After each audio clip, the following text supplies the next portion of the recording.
Hi, this is Dr. Brian Armstrong, and it is Tuesday, November 4th, and I am here to record a lecture for you on Plato's Republic. I am sick, a little fuzzy from cold medicine, and I've lost my voice, so I apologize for that. Mercifully, though, this has to be 15 minutes or less, or I cannot post it on YouTube for you to watch it. So it will not be too terribly long.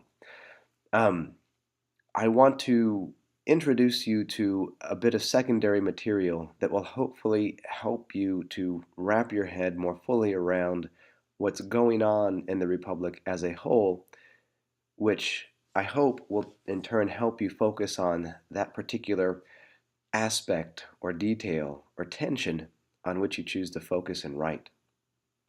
Um, First, the image at which we are looking is a very famous painting of Socrates, The Death of Socrates, by, if memory serves, David. Oh, it's right there in the tab. David, a French neoclassical painter. And it's here mostly so that you have something to look at while I talk and get things set up. The two things I want to talk about, or sorry, three things I want to talk about are first, what justice is, like what the original Greek word dikaiosune meant. Second, I want to say a bit more about what we would call the philosophical anthropology, the philosophical account of human nature, or the accounts of human nature that are offered in the Republic. There is the one offered by the many and the wise, the endoxa concerning human nature, and then of course there is Plato's new innovative conception of human nature, which he offers through Socrates. um, when that's done, I want to look, if there's time, at the particular passage where the tyrant soul emerges from the democratic constitution, and I want to say a few final words about that. But first, let's begin with what decay is. So the ancient word decay, as the philosophical index explains, means justice. However, it doesn't exactly mean what we take justice to mean. Let me read this. So translations of ancient Greek sources, especially those by Plato, usually translate the Greek word dike as justice. It is important to note when reading Plato and other ancient Greek sources that the modern English word justice has a history full of meanings and connotations that did not exist in ancient Greece. And this is usually one of the key problems in philosophy, simply, clearly, and precisely defining terms. People might use an existing English word to translate an ancient Greek word, and of course the ancient Greek and existing English word have very different meanings, sometimes denotative meanings, let alone connotations and shadings. So first, one always has to get clear about what a particular person means by a particular word when it stands for a particular concept. The Greek word dike means something like behaving in accordance with nature, or how your group normally behaves. The word does not have moral implications. It does not speak of how things should be or act, but rather how they normally are and how they usually act. Skip the next one. Then the translation of dike as justice in a modern sense does not fit with Plato's text.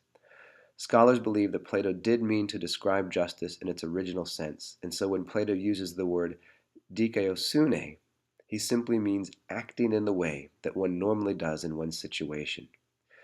The famous Plato scholar Guthrie calls it minding your own business, doing the thing or following the way which is properly your own, and not mixing yourself up in the ways of other people and trying to do their jobs for them. But there's also, I want to stress that element of acting in accord with one's nature. So humans have a nature. And so what is due to the human or owed to the human is whatever its nature calls for or prescribes. So acting in a dikaiosunic fashion would be acting in a fashion that accords with one's nature. And so if acting in accord with one's nature is what justice is, then being just requires that we know what our nature is. And this explains, I hope, why so much of the Republic is focused on the nature of the human. In other words, on the question of what human nature is. We have Thrasymachus' account, which echoes the endoxa of classical Athenian society. According to that conception of human nature, we are pleonexic. We are differentiated by more or less. We are all constantly wanting more, more, more. Some of us are more efficient at getting more. Some of us have more. Socrates, or Plato-Socrates, will offer an account of human nature according to which we have parts. And these parts can exist in different relationships. And the proper end, telos, or aim of the human, is to have these parts properly ordered. According to this conception of parts, with the way they can be ordered, people can become qualitatively better. In other words, there is the money lover, the oligarch, and then there is the timocrat, and then there is the aristocrat, the best person. In each case, there is a qualitative step or development upward, a very different conception of human nature. One might say that Thrasymachus and Socrates are both right in their accounts of justice, given their different views of human nature. So the real question is, which view of human nature is right? And so next, let's check on time. Oh, plenty of time left. So next, let's turn to Plato's account of human nature. As I mentioned in class, this account of human nature is introduced in Book 4, which we are not reading, and developed in Books 8 and 9, which we did read. And there's two ways to think about what we might call the epistemological status of this account of human nature. One view is that Socrates is offering evidence to support a claim about what justice is. What is justice?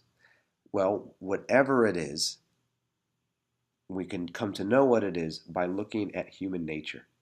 And so this account of human nature supports his claim about what justice is. Let's say that justice is organizing the parts of the soul, the parts of the city, in the right way.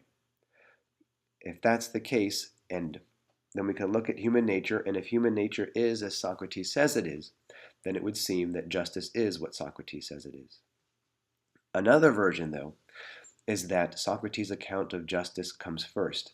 He believes in this account of justice, and then he is looking at the consequences.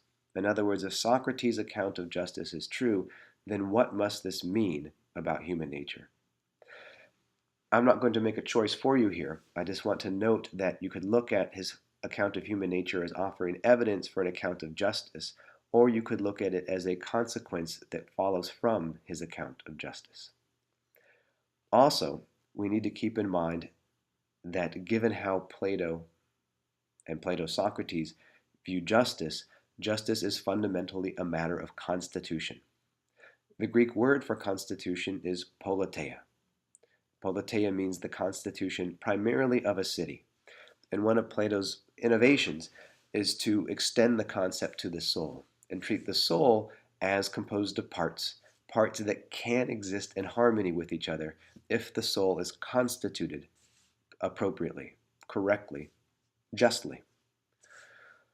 So, what is this tripartite account of the soul? Well, let's start reading here. This is in the Stanford Encyclopedia of Philosophy entry on Plato's Ethics and Politics. The appeal to reason, spirit, and appetite to explain broader patterns of human thought and action constitutes the Republic's second general strategy to support tripartition. The first comes back in Book 4. It receives its fullest development in Books 8 and 9, where Socrates uses his theory of the tripartite soul to explain a variety of psychological constitutions. In the most basic implementation of this strategy, Socrates distinguishes people ruled by reason, those ruled by spirit, thumos, seat of the passions, and those ruled by epithumia, appetite, seat of appetites, desires. The first love wisdom and truth, the second love victory and honor, and the third profit and money.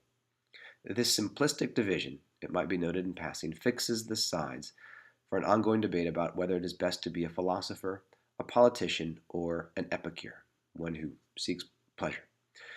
But more important for our purposes here, this basic classification greatly illuminates the division of the soul. Let's see. Um, we learn about the organizing aims of each of the psychological parts. In Book 4, reason is characterized by its ability to track what is good for each part and the soul as a whole. In Book 9, reason is characterized by its desire for wisdom. And so note that reason, logos, has epithumia. It has a desire or an appetite.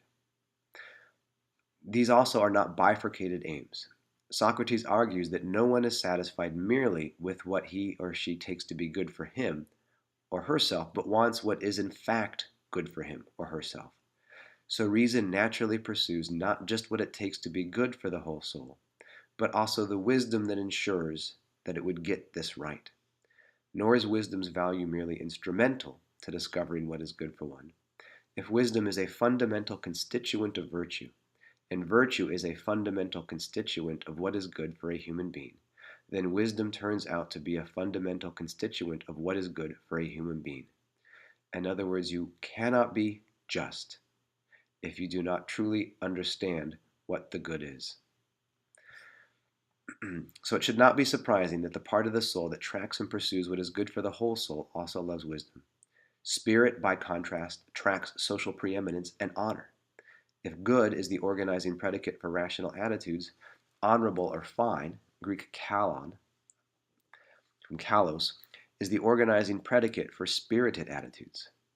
Finally, appetite seeks material satisfaction for bodily urges. And because money, better than anything else, provides this, people ruled by appetite often come to love money above all.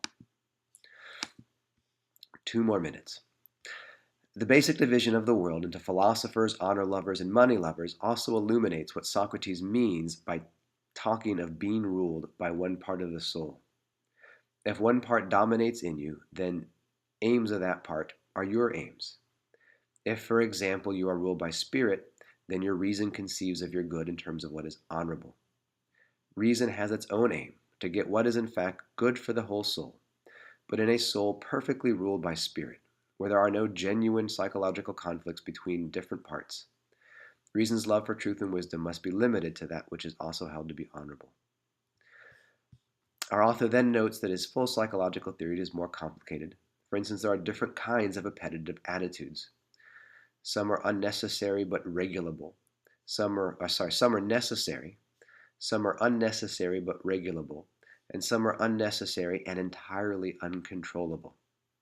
The aristocrat has his or her desires ruled by reason. The timocrat has his or her desires ruled by spirited attitudes. The oligarch has his or her desires ruled by a necessary appetitive attitude towards getting money. The democrat is ruled by unnecessary appetitive attitudes, and the tyrant is ruled by a unnecessary, uncontrollable, single appetitive attitude. What Plato calls eros. And it's eros that we more fully need to understand.